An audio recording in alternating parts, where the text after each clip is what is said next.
Grandma, don't drink that. Those 4 words stopped my hand in midair. The glass of wine was already halfway to my lips.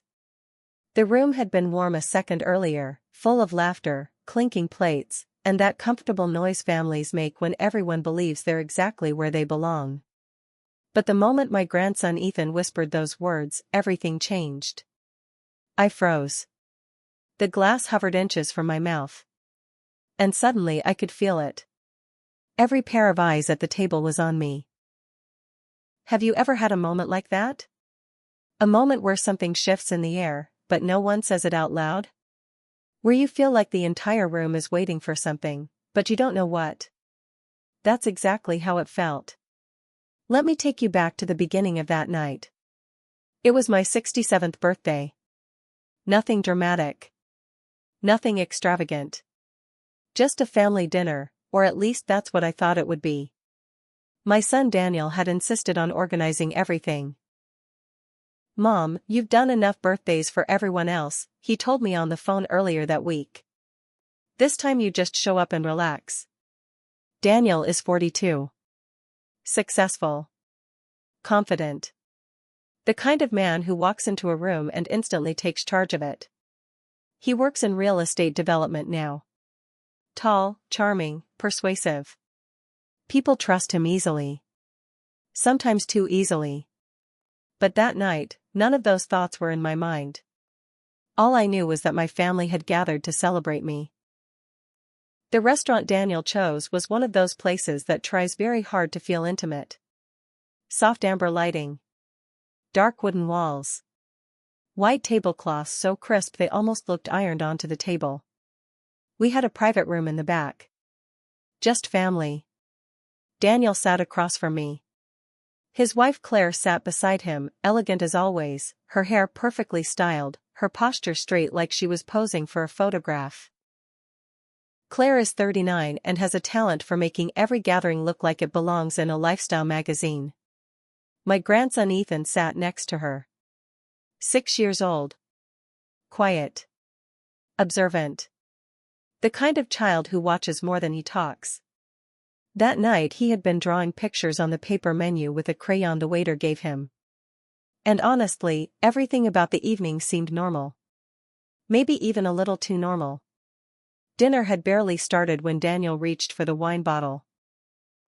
"I brought something special tonight," he said, holding it up like a prize. It was a deep red bottle with a gold label. Expensive. At least it looked expensive. He stood up and began pouring glasses. First Claire's. Then his own. Then mine. But something about the way he did it caught my attention. He poured my glass last. Slowly. Very carefully. Almost like he was measuring something. At the time I didn't question it. Why would I? He slid the glass across the table toward me with a smile. "To Mom," he said. Claire lifted her glass. Ethan looked up from his drawing. The waiter had just placed my birthday dessert menu in front of me. Everyone was watching. "Make a wish," Claire said. I laughed. "Do I get to wish before the cake even arrives?" "Tonight you get to do whatever you want," Daniel said. So I reached for the glass. My fingers wrapped around the stem. The wine caught the warm light from the ceiling. Deep red. Smooth. Perfectly normal. At least it looked normal. I lifted it toward my mouth. And that's when Ethan's hand grabbed my wrist. Not hard. But firm enough to stop me. "Grandma." His voice was so quiet I almost didn't hear it. "Don't drink that." I blinked. "What?" He leaned closer. Close enough that I could feel his breath against my arm. And then he whispered again. "Don't drink that." For a moment I honestly thought he was joking. Kids say strange things all the time. But when I looked at his face, I saw something that made my stomach tighten. He wasn't joking. He looked serious. The kind of serious you don't expect from a 6-year-old. My hand slowly lowered the glass. The room had gone quiet. Too quiet. Daniel leaned forward quickly. Mom, what's wrong? I glanced at him. And that's when I noticed it. His eyes weren't on me. They were on the glass. Nothing, I said slowly. Ethan's small hand was still gripping my wrist. I turned slightly toward him. Why shouldn't I drink it? He hesitated. Then he looked across the table. Straight at his father. And suddenly Daniel reached for the glass. Too fast. Hey, buddy, Daniel said quickly. Grandma's fine. Let go of her hand. But Ethan didn't move. Instead he whispered something that made my heart skip. I saw Daddy put something in it. The words hung in the air. And in that exact moment, I realized something terrifying. No one at that table looked surprised. And my son was still reaching for the glass. But what happened next would turn a simple birthday dinner into the most shocking night of my life. What would you do if a 6-year-old accused his own father of poisoning someone? Would you laugh it off? Would you assume the child misunderstood something? Or would you suddenly realize that the room you're sitting in isn't safe anymore? Because that's exactly where I found myself. My son Daniel's hand was still reaching for the glass. Slowly. Carefully. Too carefully. The moment Ethan whispered, I saw Daddy put something in it, the entire table went silent. Not the comfortable silence families share. This was the kind of silence that feels heavy. Like everyone is holding their breath. Daniel forced a smile. Buddy, he said, chuckling lightly, what are you talking about? But his hand didn't stop moving toward the wine glass. And that's when I did something instinctive. I slid the glass away from him. Not dramatically. Just enough. Enough that his fingers stopped inches short of touching it. Daniel's smile tightened. Mom, he said, still trying to sound casual, Ethan probably saw me opening the bottle earlier. I looked at Ethan. Sweetheart, I said gently, what did you see? He swallowed. His small fingers still wrapped around my wrist. And then he said something that made Daniel's chair scrape loudly against the floor. I saw Daddy put drops in the wine. Drops. Not powder. Not something falling in by accident. Drops. The word echoed in my mind like a warning bell. Daniel leaned forward immediately.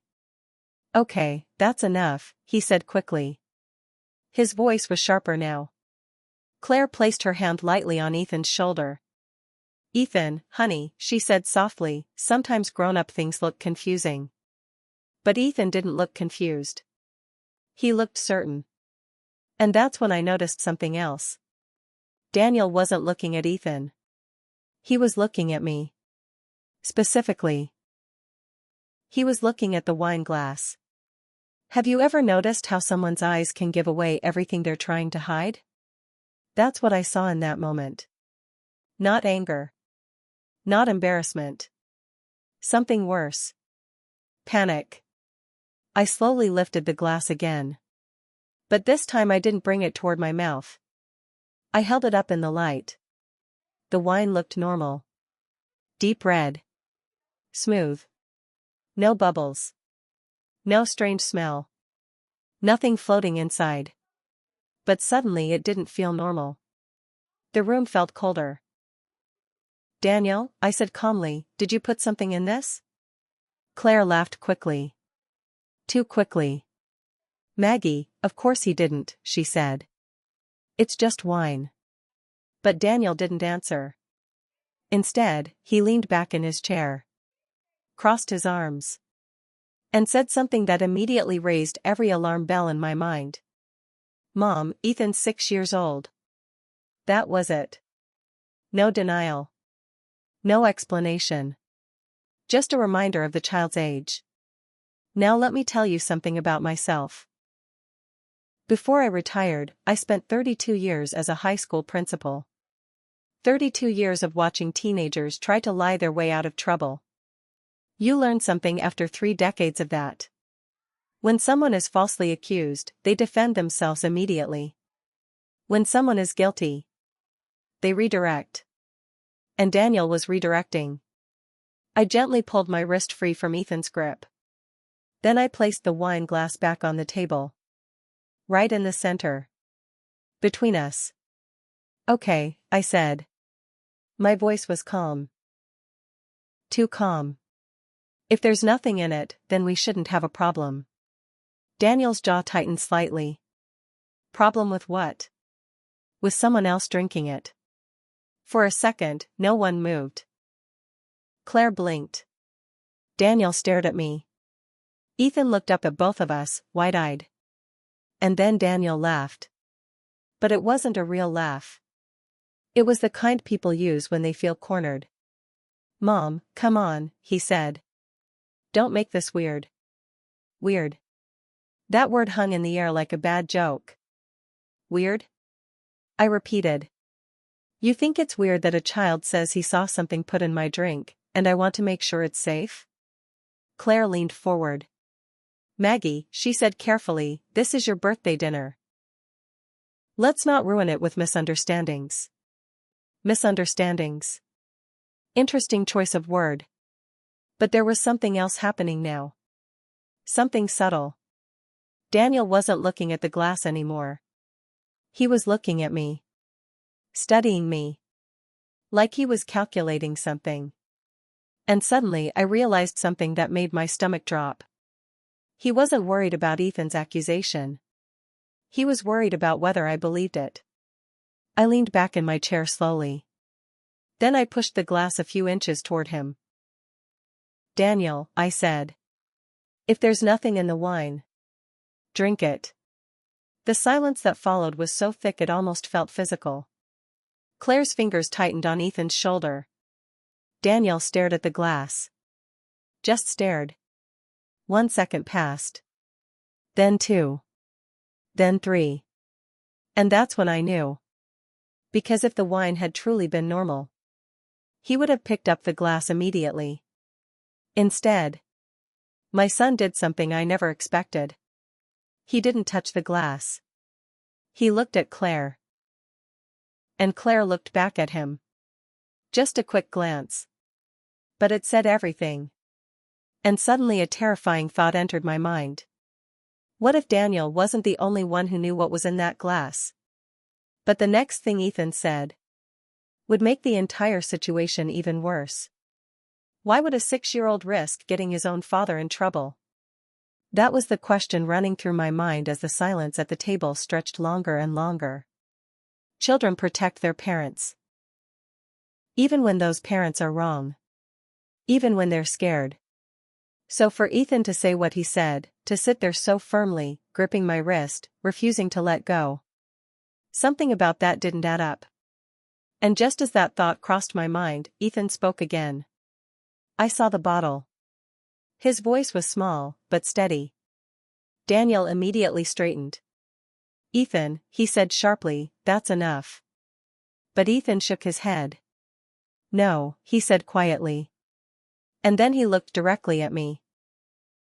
Grandma, Daddy had a little bottle. The words made Claire inhale sharply. Just a quick breath. But I heard it. I turned slowly toward her. Her smile had disappeared.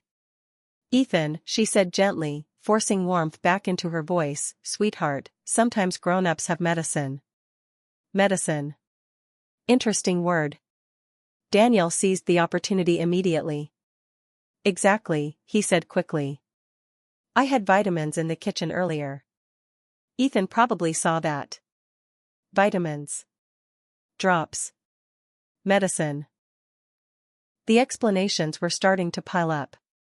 But none of them actually explained the one thing that mattered. Why he wouldn't drink the wine. I tapped the stem of the glass lightly with my finger. The faint sound of crystal against wood echoed in the quiet room. Then drink it, I repeated. Daniel exhaled through his nose. The kind of exhale someone makes when they're trying to stay calm.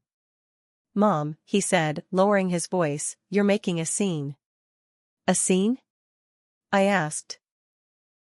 You're accusing your own son of something ridiculous. Ridiculous. That word landed hard. Because a moment ago it had been Ethan imagining things. Now it was me making accusations. The story was shifting. I glanced at Ethan again. He was staring at the glass. Not at his father. Not at Claire. Just the glass. Ethan, I said softly, what did the bottle look like? Daniel's chair scraped against the floor again. Mom, stop interrogating him. But Ethan answered anyway. It was little, he said. He held up his fingers, about 2 inches apart. Like this. Then he added something that made the hairs on the back of my neck stand up. It had a dropper. A dropper. Not a vitamin bottle. Not a medicine cap. A dropper. Daniel stood up. The movement was sudden enough that Ethan flinched. Okay, Daniel said, running a hand through his hair, this is getting ridiculous. He turned toward the door of the private dining room. I'm getting the waiter. We're ordering dinner. But I noticed something very strange. He still hadn't touched the wine. Not his glass. Not mine. None of them. Almost like he didn't want anyone drinking it. And suddenly another question formed in my mind. A question that made the situation even darker. If there was something in the bottle, how many glasses had it gone into? I looked around the table. Claire's wine sat untouched. Daniel's glass was full. And mine? Mine was the only one that had been placed directly in front of me. The only one Daniel had poured last. Slowly. Carefully. Almost like he was measuring. Daniel, I said. He stopped halfway to the door. What? I slid the glass another inch toward him. Sit down. He hesitated. Just for a second. Then he turned back toward the table. Mom. Sit. There was something about the tone of my voice that made him stop arguing. Maybe it was habit. Old habits die hard. For years, when he was younger, that voice meant the conversation was over. And apparently some part of him still remembered that. Daniel slowly sat back down. Claire looked between us nervously. Maggie, she said carefully, this is blowing out of proportion. Is it? I leaned forward slightly. Then I said something that made Daniel's face go pale. Let's call Dr. Green. That got his attention. Dr. Harold Green had been our family doctor for almost 30 years. He delivered Laura. He treated Daniel's broken arm when he was 9. And most importantly, he knew every medication I took. Why would you call him? Daniel asked quickly. Because if Ethan saw drops going into the wine. I picked up my phone. I'd like to know what kind of drops might make someone pass out. The word pass out seemed to hit Daniel like a physical blow. Mom, that's insane. But I was already dialing. Dr. Green answered on the 3rd ring. Maggie, he said. Everything okay? I glanced at the glass again. The deep red liquid looked calm. Harmless. But suddenly it felt like the most dangerous thing in the room. Harold, I said quietly, can I ask you something strange? Of course. If someone mixed certain medications with alcohol. I paused. What could happen? Dr. Green didn't answer immediately. Then he said something that made my blood run cold. Well, Maggie, depending on the medication, it could make someone lose consciousness very quickly. I slowly looked up. Daniel was staring at me.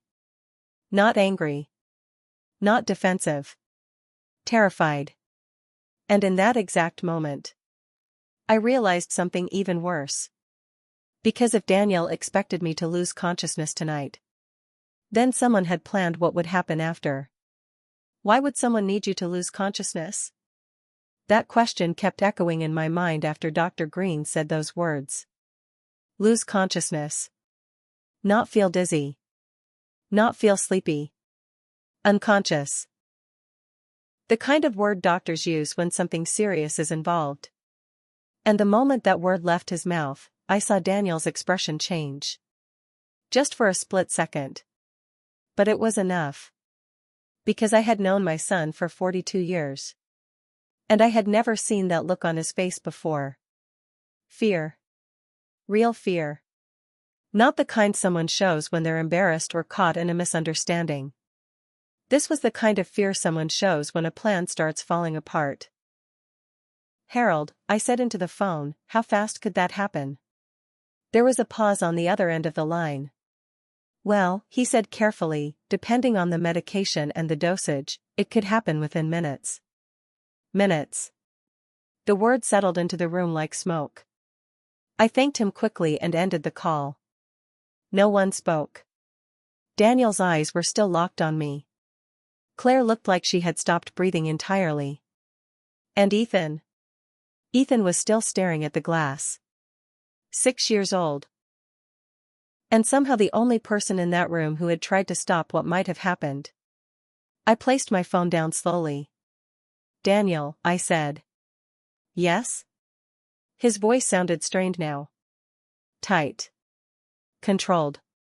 I slid the wine glass toward him again. This time stopping it directly in front of his plate. "If there's nothing in it."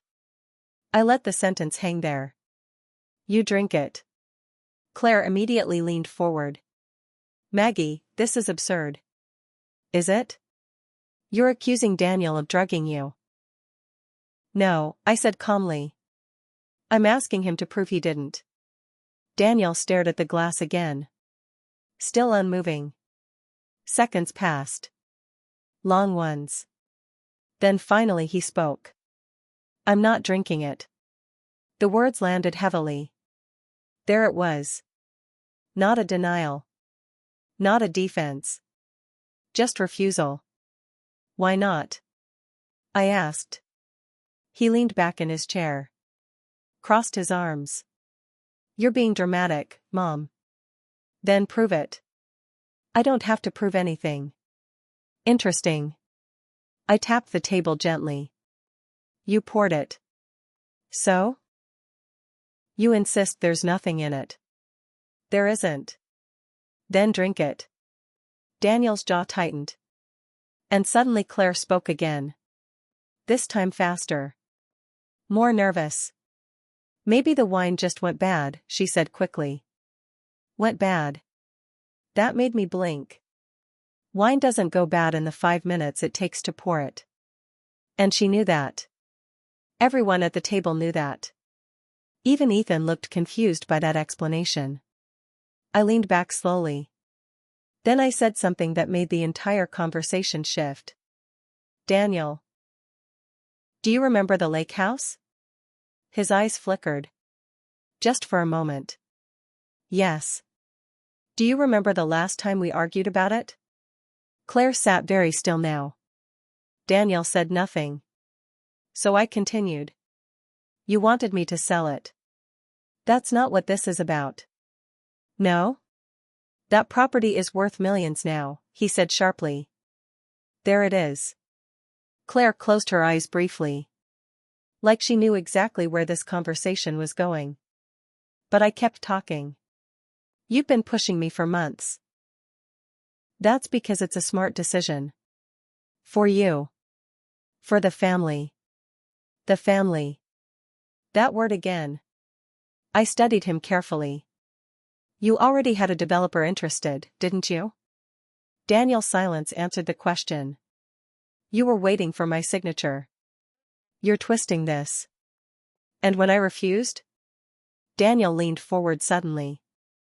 His patience was gone now. "You're 70 years old, Mom." The words came out before he could stop them. The moment they landed in the air, even he seemed to realize how bad they sounded. Claire's eyes widened. Ethan looked up at him. I tilted my head slightly. 67, I corrected calmly. But the damage was done. Daniel rubbed his temples. "You're not thinking about the future." "My future?" "Our future." There it was again. Future. Money. Property. Pressure. And suddenly a very clear picture began forming in my mind. I looked down at the wine glass again. Deep red. Untouched. Then I looked back at my son. Daniel, I said quietly. Were you planning to drive me home tonight? He froze. The question clearly caught him off guard. What? After dinner. He blinked. Yes, obviously. You insisted on it. I was being polite. Were you? The room was silent again. And then I asked the question that made Claire's hand grip the edge of the table. If I had passed out tonight. I paused. Who would have been there to explain it? Daniel didn't answer. He couldn't. Because the more he spoke, the more the pieces were falling into place. Ethan's warning. The drops. The untouched wine. The sudden urgency. And the lake house. But what Daniel said next finally cracked the entire story open. Because my son looked at me, exhaled slowly, and said something that changed everything. You wouldn't have been hurt. If someone tells you, you wouldn't have been hurt, what does that really mean? Think about that for a second. Because people only say that when they already know something bad was about to happen.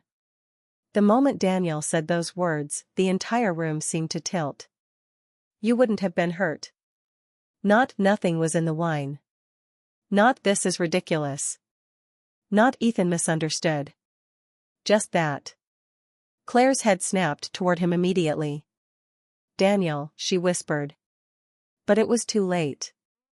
Once a sentence like that escapes, you can't pull it back. I leaned forward slowly. Daniel, I said, keeping my voice steady, why would I need to be reassured that I wouldn't be hurt? He ran a hand down his face. The confident developer. The charming negotiator. The man who could talk investors into million-dollar deals. Suddenly he looked like a teenager who'd just been caught doing something stupid.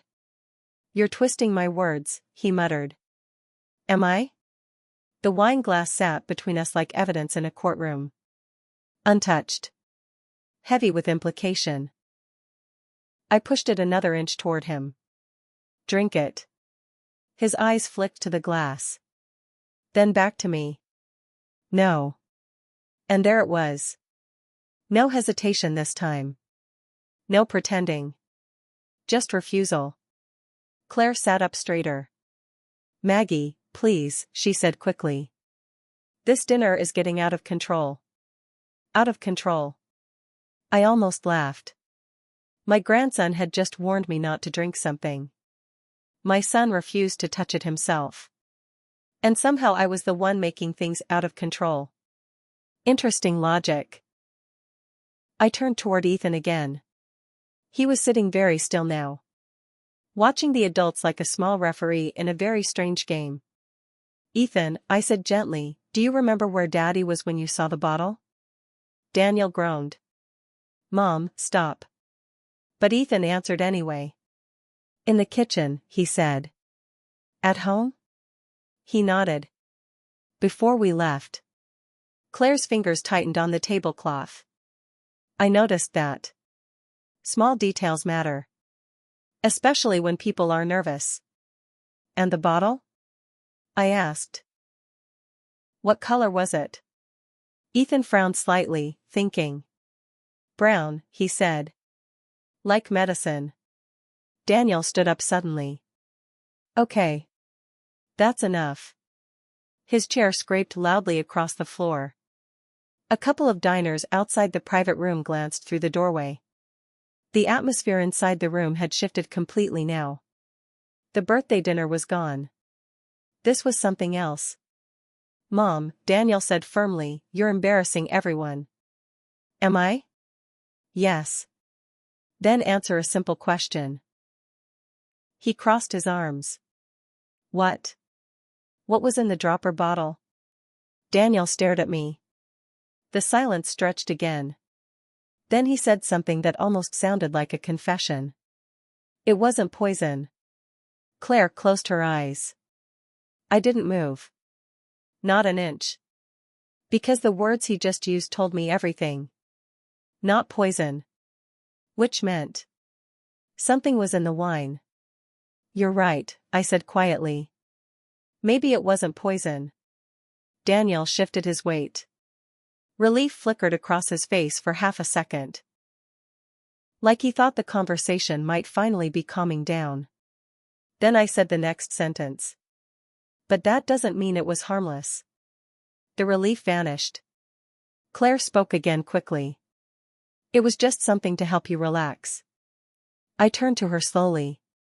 Relax? You've been stressed lately. Stressed. Interesting. And wine wasn't enough? Claire hesitated. Daniel stepped in. It was just a sedative. There it was. Finally. The truth cracked through the surface. Ethan's eyes widened. Claire looked like she wished the floor would swallow her whole. And I sat there quietly, letting the words settle in. A sedative, I repeated. Daniel rubbed the back of his neck. It was mild. Mild enough to knock me unconscious? No. How mild? He didn't answer. Because the truth was obvious now. They hadn't expected questions. They hadn't expected resistance. And they definitely hadn't expected a 6-year-old to ruin the entire plan. I folded my hands calmly on the table. Daniel, I said. What? Why? He laughed once. A bitter sound. You wouldn't understand.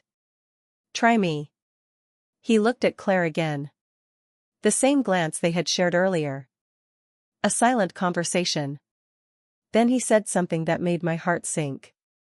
You weren't going to sign the lake house. Of course. You wanted control of the property. I wanted what was best for the family. The family, I repeated. Yes. So your solution? I gestured toward the wine glass. Was to drug your mother? His face hardened. You make it sound worse than it is. Do I? You would have just fallen asleep. And then what? Daniel hesitated. That hesitation was everything. Because whatever came next. He hadn't planned on saying it out loud. But eventually, he did. We needed you to sign a document. Claire covered her mouth. The room went completely still. Even Ethan stopped fidgeting. My voice dropped almost to a whisper. What document? Daniel swallowed. And then he said the one thing I never thought I'd hear from my own son. A power of attorney.